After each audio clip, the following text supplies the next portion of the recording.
From Czechoslovakia is just outside our little box here. She came out of the water. I guess she was playing for the Barbarians. Yeah, it's really nice atmosphere. People are relaxed and super happy to be here in this tournament.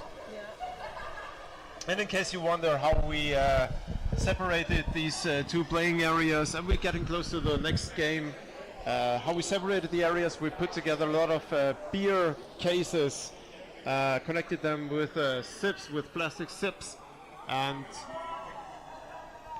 like this separated the two gaming areas. Okay, here we are in the game Pandemonium against Dordrecht, and we have Pandemonium in blue and no, in white. In white, sorry, it's vice versa as we see it here in the. It's written there. Thank you, Lorena, for showing me where it's written. I'm colorblind, nevertheless, black and white should be doable. Okay, we're on the goal of Dordrecht, and they are defending against the attack of Pandemonium. And like Lorena said, it's much harder for the referees here because they. Okay, first goal for Pandemonium. After less than a minute, maybe that already sets the pace for this game here in the first underwater hockey tournament in Berlin with 14 teams from all over Europe. Yeah, I mean every team has a total of 10 players. In the area to play, 6 in water, 4 outside, and then can do flying changes. What are blind changes? What? What are blind changes? Here we are back in the game. Flying changes. Flying like changes. us. I mean, one like comes out, the next flies on the windscreen. I think in that matter, rugby is more interesting. I mean, not more a bit better because we do have 6 outside and 6 inside, so we can always each one of us has a changer. But in hockey, no, just 4 change players, and that makes it even harder. Tries to defend here.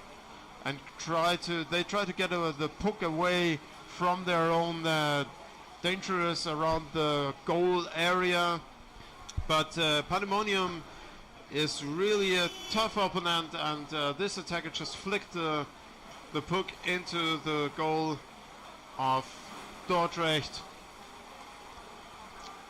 Very well done. It's already 2-0 for. Thank you. Evila is really, interacting with. Thank you. We don't feel this alone. She's telling, Pandemonium sent a mix team from the UK and Spain players to Manila Spanish in 2017. Oh, wow, so okay. She doesn't know if this is the same. And Dordrecht is from the Netherlands. Okay, Dordrecht, Netherlands, and Pandemonium mixed team, UK and Spanish players. Probably, we don't know. Probably, and we don't know. Right. We don't need much to know, but we try to talk as much as we can. Here again, another attack of Pandemonium.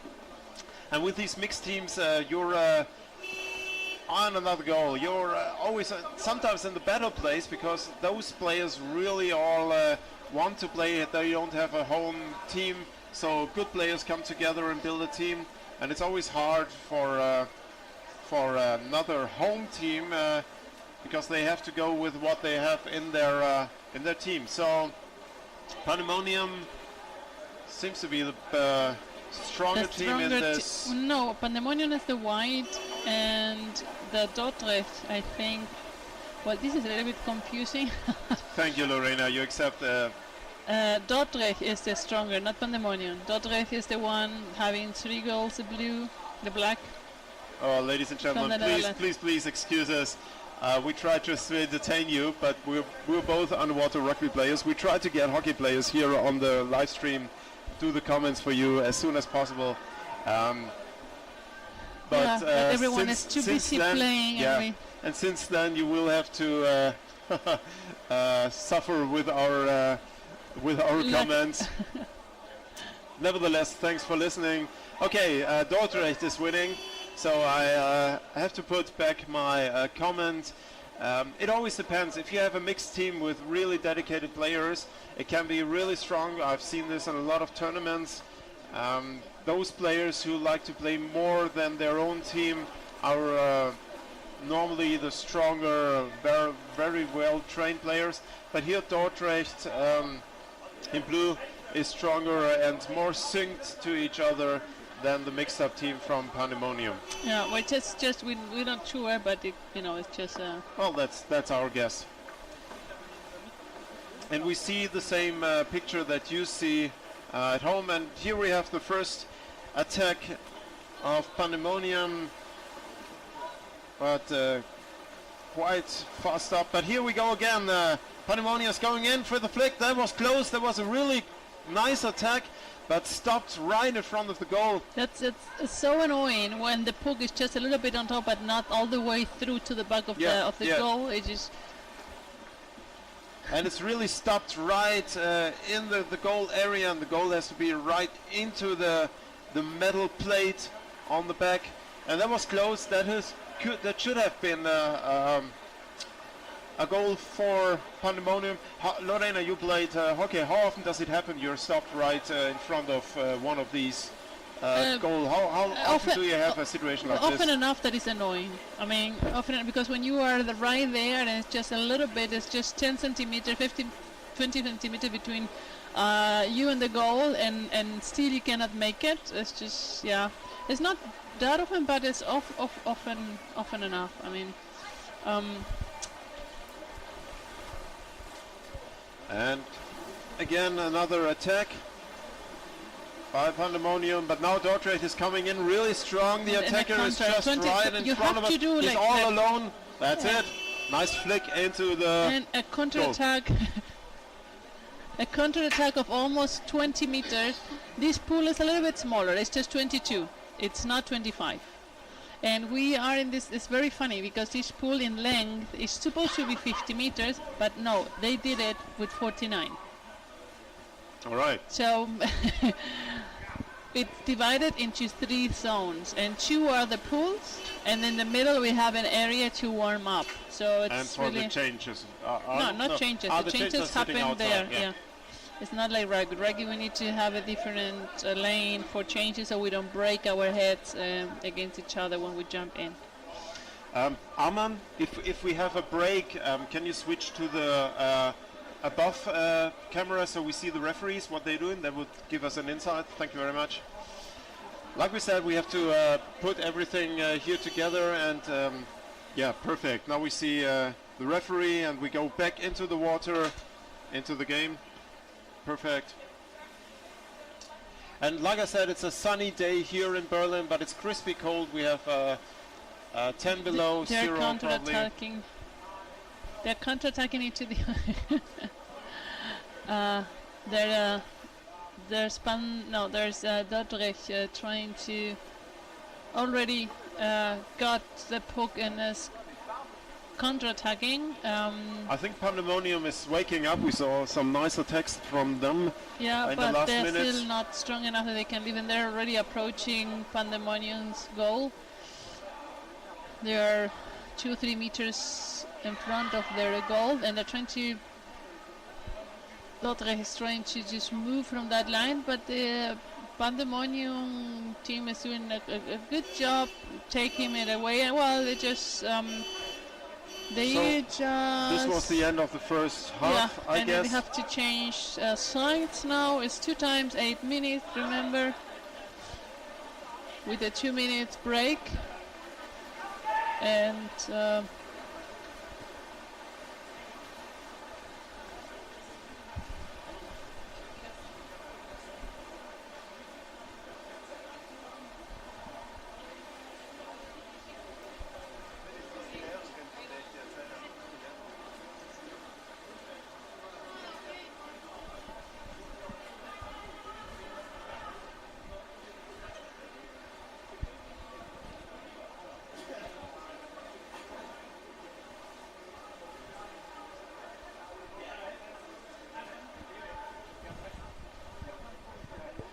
so we're in the break here, and you can see the sun in the pool area. It's quite beautiful, the light playing And it always, sometimes it's a really, I think it's a law of the universe, Lorena. We always have sunshine when we are on the tournament, and when we have a free weekend, which is not very often, it's raining. I think it's a law of the universe we have to accept. I think it's nice when you have sun outside and then you have. It is, but I like to have sun too if we have free time. Well, then don't live in Germany, move to California, my dear. But there are places on the earth where you have constant spraying, like Medellin in Colombia and California. What do they play in California? I think there is only. Is there a hockey or rugby, or is there just apneu diving? Well, you can create one team, spearfishing. right? So here we go. 30 seconds left, and now we're going about to start. Back in the game. And can we have a perfect view on the water? And teams are clashing again in the middle, fighting for the puck. And this is Dordrecht again going for the goal, and already less than 20 seconds. You know how difficult it is to do those flicks? I've been trying for a while, and you know, mine does as a 10 centimeter mini jump, not even. It's amazing how they You're can. not strong enough, Lorena. I am strong enough, I just don't know the technique. You have to have a technique. Strength is not the solution to everything. To everything. Well, maybe. Well, Evila is saying, come to Singapore. Well, see? Singapore. For Sam, yeah, exactly. We have spectators from Singapore, which is quite an honor. Thank you for watching. So what time it is in Singapore right now? Tell us, please. Let's see. Now we continue. They are fighting in the middle of the pool, trying to get closer. I mean, Pandemonium is really having trouble to keep the Dordrecht away from the score. I mean, they are much organized and they constantly, and now the next player just recover the puck, but not for too long, and now it's another score for the black team. I have no idea about the leagues on the other countries in Europe, like it would be France, like the UK, like the Netherlands. So in Singapore it's 9 p.m. Here in Germany we have 8 p.m. 8 p.m. We have it's 1 o'clock. It's 1 p.m. And like I said, sun is shining, beautiful day, but it's really cold. We have 10 degrees below zero. What? And yeah, it's 10. Really? It's right 10 now it's 10. minus Yeah, we're getting colder and colder. Typical German Berlin winter. And back again in the game.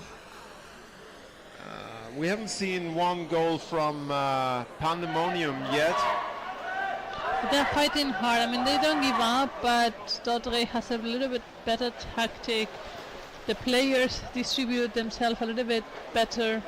What I see about the Pandemonium is they get sometimes in each other's way. They just dive all together, and they don't have these Gestaffel. How do you say Gestaffel in English? These layers of attacking.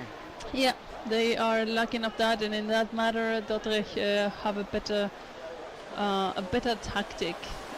Yeah, and they seem more up to the task to swim through with their counterattacks. They're coming, and we have. You see, I mean, they're always from behind. That's normally the defender should be in between the goal, not from the back. You can stop. It's the same like with rugby. From the back is late. You have to be in front. Especially with the speed underwater hockey is played. In rugby, if you're a fast swimmer, you're probably able to stop the ball carrier, because carrying the ball you're slower than the one not carrying the ball. So it's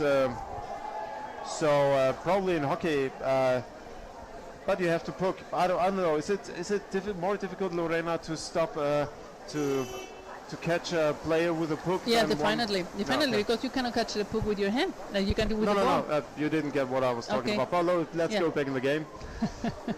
So, ladies and gentlemen, just to introduce us again, I'm Wolf, and with me is Lorena. We're both from the club Sporthofer Berlin, who are organizing this tournament here. We're both underwater rugby players. Lorena plays with the German national team and is an actual world champion goalkeeper. Now we have another score. There we go. Dordrecht is on 7 now. No, 8-0, sorry. So yeah, but so I start playing a little bit of hockey a few years ago, but never really played very much. So don't know a lot of the tactics and rules. So we have to forgive ourselves. We're sitting here trying to wait for some of the players that maybe have time and can dedicate a little bit of time to maybe do the comments, knowing a little bit more of the rule and the tactic. But for now, this is what we have, it's us. So we are happy to try to entertain you and make it the watching of the tournament a little bit more worthwhile for you. So here we are again in the goal of Pandemonium, and these guys are trying to fight. This guy is doing a better job because he's in between the attackers and the defender. But look, the next one is coming up. This is a good. Now they are rotating a little bit better, but you see, they're coming one. They're doing like a little chain, and so that's okay. But so they couldn't manage to do that before, so that's why, of course, the. Yeah, it's always, if the team is well played together and is harmonized in their attacking, it's always easier for each player because they know their place in the game and they know where they have to be, and there are always at least 3-4 players down there to attack or to stop an attack and defend. Now Pandemonium is really trying to keep the puck away from the goal, and even if 8-0 they really don't give up, they continue. But Dordrecht is going at a half moon around, trying to enter from the other corner, and they are almost successfully getting it, and I think that was a score. I can't see because the camera moved a little bit, so. Or let's see. No, it is a free throw kind of thing. A free throw kind of thing. Yeah, because I don't know if that called free throw. Whatever that means.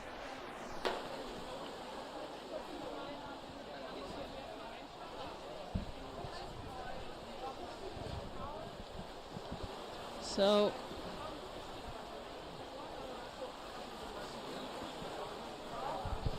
Now we have Dordrecht finally. Sometimes we have players coming in, they know we are rugby players, and they ask us, do you the hell know what you're talking about? And we smile and say, nope. But nevertheless, we know underwater rugby games, we know how to talk, and maybe we can make it worthwhile for you watching this live stream. It's always nicer to get some of the atmosphere and some background about a tournament than just having the continuous sound from the pool area. Yeah, another free throw for Dordrecht, and I believe this was a score now, or the camera is a little bit moved. So what happened now? I think everything, of course, that is interesting that is happening right now is out of the camera lens. So, and the time is over. So 9-0 for the Netherlands, Dordrecht, and Pandemonium couldn't achieve a score. Had to fight. It's so really tiring when you have to fight and defend all the time. I cannot really get out of that area.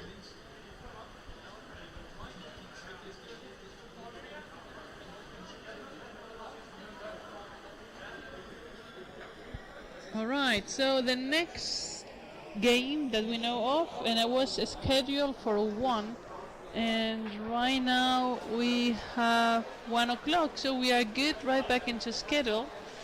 We were a little bit behind. It's Foki and Mamara. And Mamara, if it is Turkish? No. I don't know. Mamara. Folky sounds Scandinavian, like Loki. Evila, now I need your help. Do you know Foki and Mamara? Can you tell us which country are they from? So there's a French team that have been recording the last few days, that are doing a kind of a small documentary, and we have the